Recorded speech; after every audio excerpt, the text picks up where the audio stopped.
30 ఏళ్ల క్రితం హైదరాబాద్లో ఉన్న స్లమ్ ఏరియాలో ఉన్న పిల్లలందరినీ ఒక్క మాట మీరు ఊహించుకోండి.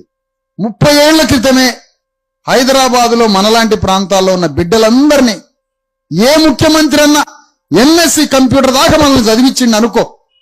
ఇప్పుడు మన ఆ 30 ఏళ్ల క్రితమే చదివించున్నట్టయితే ఈ హైదరాబాద్ లో స్లమ్ లో ఉన్న మన బీసీఎస్సీ ఎస్టీలంతా ఎక్కడుండేవాళ్ళు తెలుసా అమ్మా?